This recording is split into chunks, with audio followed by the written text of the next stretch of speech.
Fason Radyo. Merhaba değerli dinleyicilerimiz. Bugün 18 Kasım 2025 Salı. Bakü Stüdyosu'ndan herkese merhaba. Fason Radyo'da Azerbaycan'dan Haberler programına hoş geldiniz. Ben Özlem. Mən də Ali. Bütün dinləyicilərimizi salamlayıram. Ali, bugünkü notlara baktım da, dün konuştuğumuz bir konuyla ilgili yeni bir gelişme var sanırım. Tutuklu gazeteci Sevinç Vagif kızına verilen ödülden bahsediyorum.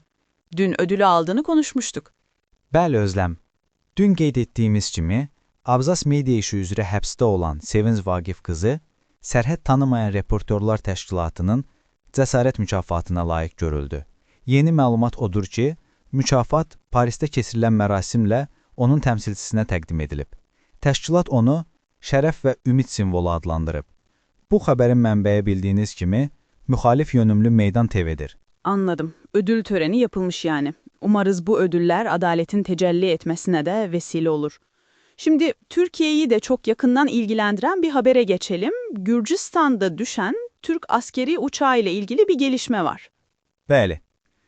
Türkiyə Milli Müdafiə Naziri Gürcistanda qəzaya uğrayan S-130 tipli hərbi təyyarənin, qara qutusunun, deşifrə nəticələrinin 2 ay ərzində bəlli olacağını açıqlayıb. Dayas saytının xəbərinə görə, Prezident Recep Tayyip Erdoğan da istintaqın davam ettiğini bildirib. 2 ay daha bekleyeceğiz yani. Bu konu uzun süre daha gündemde kalacak gibi görünüyor. Notlarında maalesef yine çok üzülü bir haber var. Mayın patlamaları. Təəssüf ki, elədir. Son 2 gündə ölkənin fərqli bölgələrində 2 ayrı mina partlayışı baş verib. Qazax rayonunda Anama əməkdaşı Samir İmamverdiyev və Ağdərə rayonunda Natiq Əliyev adlı vətəndaşlar minaya düşərək ayaqlarını itiriblər. Bu hadisə mina təmizləmə fəaliyyətinin nə qədər təhlükəli olduğunu bir daha göstərir. Bu xəbərdə Meydan TV'dən. Çok geçmiş olsun yaralılara. Gerçekten korkunç bir durum. Savaş bitiyor ama geride bıraktığı tehlikeler yıllarca devam ediyor. Şimdi biraz da ekonomiden bahsedelim. Bu haber bana o kadar tanıdık geldi ki, resmi rakamlarla halkın hissettiği yine birbirini tutmuyor anlaşılan.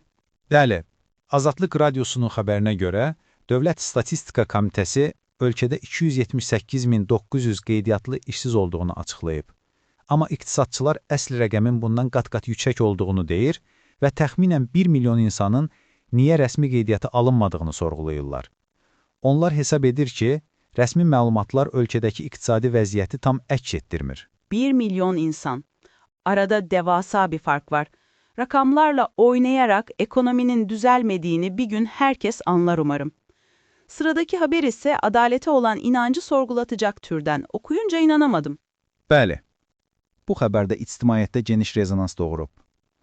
Fövqəladə Hallar Nazirliyinin polkovniki Zaur Mirzəyev, xidməti otağında tabeliyindəki qadınların gizli görüntülərini çəkib yaymaqda ittiham olunurdu. Məhkəmənin qərarı ilə həbsdən azad edilib.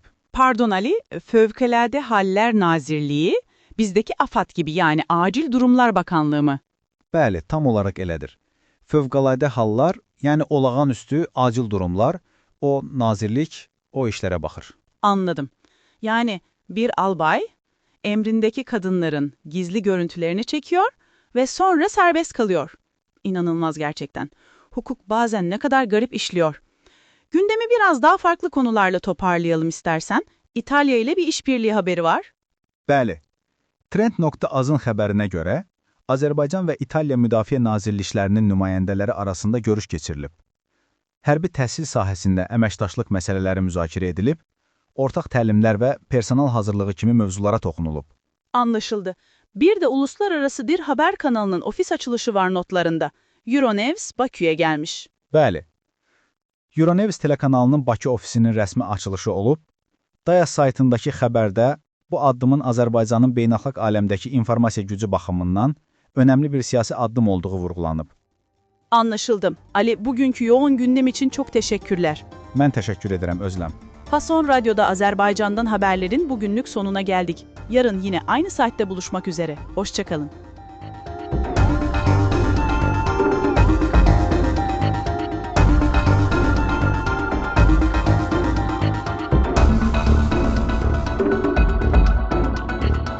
Fason Radyo.